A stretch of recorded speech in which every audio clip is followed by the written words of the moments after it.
President, I ask you now to consent that my remarks be allowed to be concluded in full before the cloture vote. Without objection. Mr. President, I rise to oppose the nomination of Michael Pack to be the Chief Executive Officer of the U.S. Agency for Global Media. But before I get into the specifics of the Pack nomination, I need to say a few words about the moment we are in and how we got here. We are facing two devastating crises. Over 100,000 Americans are dead from COVID-19 in just a matter of months, and that number continues to grow.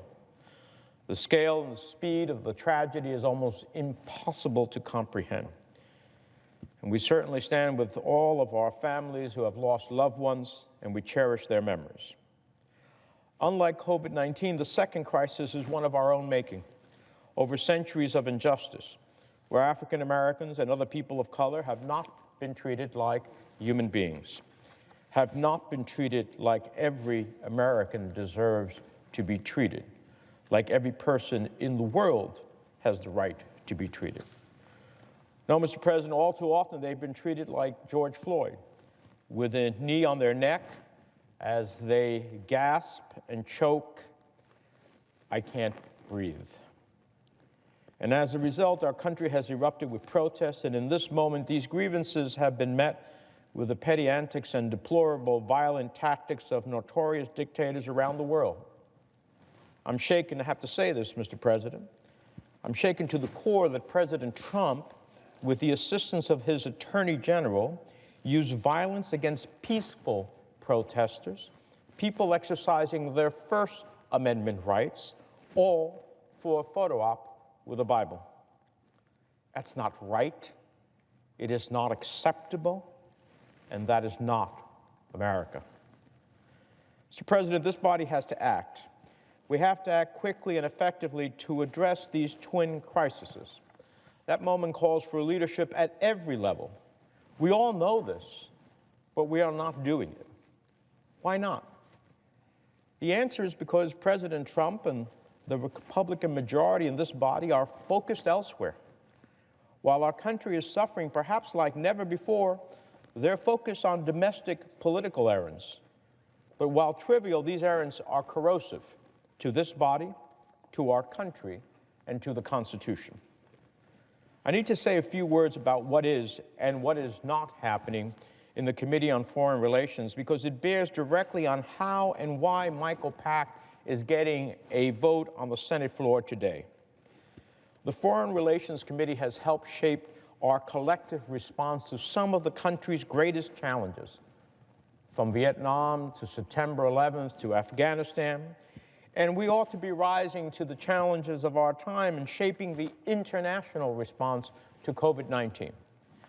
Yet tragically, we have not held one public hearing on COVID, and the committee has not debated or voted on a single COVID-related bill or amendment, despite being months into the crisis. This is something that I know that the Democratic members of the Senate Foreign Relations Committee came together and put a bill, offered it as part of an effort to be bipartisan, to begin to address the crisis because we understand that viruses and diseases know no borders. Mr. President, until the current chairman and for as long as anyone can remember, the committee operated pursuant to what is known as comity. While that sounds like a fancy word, it simply means that we found a way to work together to achieve a process that worked for all members, majority and minority alike, even if we didn't always agree on the substance. Had the chairman engaged to our tradition of comity, we would have almost certainly had a business meeting that focused on COVID, the crisis at hand, and not Mr. Pack, a blatantly flawed nominee. Now, I know that comedy sounds awfully quaint in the polarized times we live in, but it worked. Worked for the members, for the committee, and for the country. It was the force that bound us together, the force through which we found common ground to advance the national interest. I'm sad to report that the Michael Pack nomination was the nail in the coffin for comedy. The chairman ignored the requests of every member of the committee's minority. A simple request: let's not vote on Michael Pack until we have collectively worked through all of the serious background problems that exist. And that letter that was sent to the chairman did not even get responded to prior to ramming Pack through the committee. That silence and the actions that have been taken have changed the committee, and I believe the Senate for the worse. Now, I don't have the time or the inclination to go through every violation of the rules and norms that marred the committee process on Michael Pack. But there is one violation that I have to speak to, one that is so serious and so corrosive that it needs to be documented and should never be repeated. I'm speaking about the chairman's refusal to allow a video live stream of the committee's debate and vote on Mr. Pack. Yes, Mr. President, the chairman intentionally deprived the public of the opportunity to watch this unfortunate episode unfold as it did. This was shameful. It violated the rules. It sends the wrong message to every American and every person around the world. This committee is a beacon of light to the world for those who are oppressed, for transparency, for open government, for rule of law, for a free press. Well, we shut out the nation and the world. First time in my years of being on the committee, since I got to the Senate, I've been on the committee. I'm the longest serving member of the committee on either side of the aisle. Never have we done that. That's a message that we are weak, a message that we're ashamed, a message that has no place in our democracy. Now let me turn to Mr. Pack. If confirmed, Mr. Pack will oversee the Voice of America, Radio Free Europe, Radio Liberty, Radio and TV Marti, Radio Free Asia, and the Middle East Broadcasting Network. It is absolutely critical that any person in this position maintain a strong firewall between the work of its networks and grantees and political interference or influence from the White House or any others. People around the world have come to view the products from all of the networks and grantees as reliable and trustworthy news sources. As this pandemic has highlighted, people crave reliable, independent, and credible journalism. The networks of the USAGM are sometimes the only independent journalism a country can rely on and bring free and open media to closed societies. The agency has in the past made some serious missteps, and the board and the agency's head have historically worked with Congress to help address them. But sadly, Mr. President, the debate over Mr. Pack has not even ripened to a discussion of his substantive qualifications. No, we are stuck dealing with the nominee's serious background problems despite multiple efforts to engage Chairman Risch, the White House, and Mr. Pack himself on these matters. The central issue with Mr. Pack is the way that he used, perhaps abused, his nonprofit organization, Public Media Lab, and his refusal to come clean about it. As you can see from this chart, Mr. Pack is both the president of both Public Media Lab and his for-profit company, Manifold Productions, LLC, which he owns and where his wife, Gina Pack, is the vice president and sole other employee. Sole other employee. Mr. Pack created and controls both organizations. Since creating Public Media Lab in 2008, Mr. Pack has used it to raise more than $4 million from private foundations. Some of those grants were earmarked to make specific films, while others, like a $250,000 grant from the Charles Koch Foundation, were simply for, quote, general operating support for Public Media Lab. As you can see from this next chart, Mr. Pack transferred 100% of the tax-exempt Public Media Lab received to his for-profit company, Manifold. No grants were given to any other organization, none. The IRS would probably call that operating a nonprofit for private benefit. But I'll get to that in a minute. Some of that grant money was used to make films, but based on Mr. Pak's financial disclosures, it's possible that up to 75% of it, millions of dollars, went straight to Mr. Pak and his wife, Gina.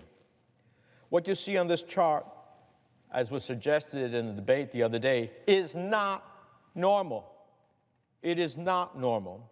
This is not the standard.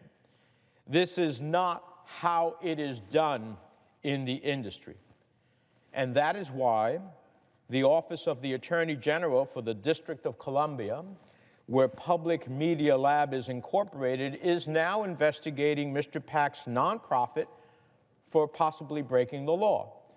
The question they are asking is whether Mr. Pak used donations to the nonprofit for his own enrichment, to line his own pockets. And from my understanding, this kind of behavior would normally raise some yellow flags at the IRS as well, and they would be curious as to why a nonprofit seemed to be operating for the sole benefit of its creator. But the yellow flag never went up at the IRS because for many years after he created Public Media Lab, Mr. Pak never disclosed that it was doing business with his company, with himself. The IRS asks nonprofits two key questions to determine whether a situation of private benefit might exist. And for many, many years, Mr. Pak falsely told the IRS there was no relationship. When the IRS asked Mr. Pak under penalty of perjury whether Public Media Lab provided grants to any entity controlled by an officer of the nonprofit, he said no, year after year. But the true answer was yes. The IRS also asked Mr. Pak, again under penalty of perjury, whether Public Media Lab conducted business with any entity that it shared officers or directors with. Again and again, year after year, Mr. Pak said no, but the true answer was yes. Had Mr. Pak told the IRS the truth, he would have had to make additional disclosures that might have raised that yellow flag, but the IRS was left in the dark by Mr. Pak's false statements. Now, when the committee confronted Mr. Pak last year with these false statements, he claimed they were, quote, oversights, and that he did not need to amend his filings because his false statements were unintentional. But then he turned around and made false statements to the committee about his taxes. Mr. President, unfortunately, given the false statements to the IRS year after year and then to the committee, we have to be concerned that Mr. Pak has a problem with the truth.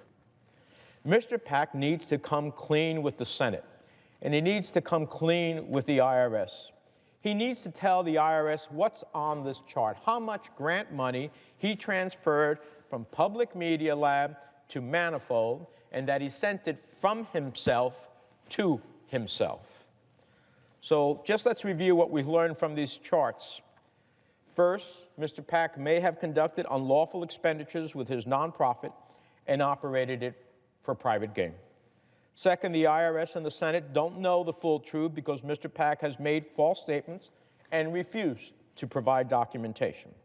Third, Mr. Pak's nonprofit is now under investigation by the Office of the Attorney General for the District of Columbia for the very issues that I have been seeking answers from him for 9 months. 9 months. As my friend Senator Merkley so eloquently noted yesterday, nominees need to tell the truth to Congress and the executive branch. And if there's been a mistake, the nominee needs to fix it.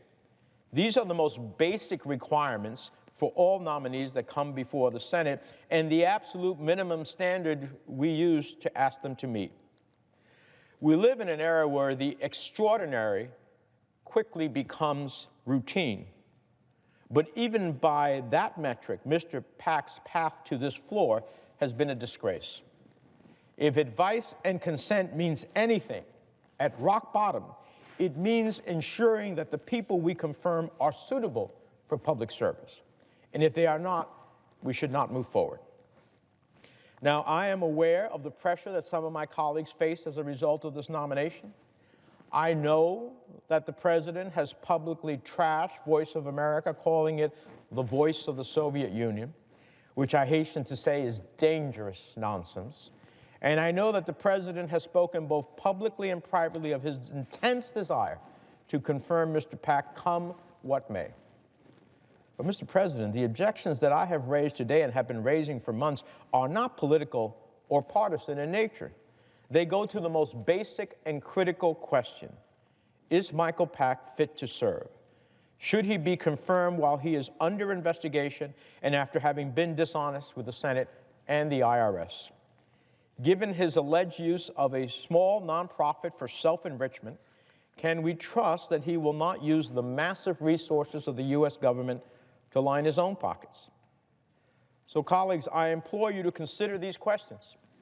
Please put aside whatever pressure, whatever threats the President has made, and consider the dangerous precedent we are setting here today.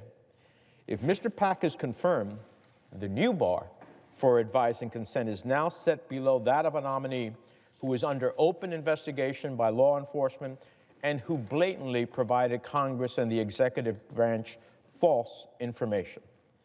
This institution has been called the world's greatest deliberative body. The history of this body guides us, and we make our decisions not just based on the immediate needs of the present, but on the example we will set for the future. I ask my colleagues who may be inclined to support Mr. Pak's nomination today, are you comfortable with this precedent? The answer should be obvious, and I pray this body has the courage to get there. Let us turn away from Michael Pak, and let us focus on healing the wounds of our nation and our democracy. With that, Mr. President, I yield the floor.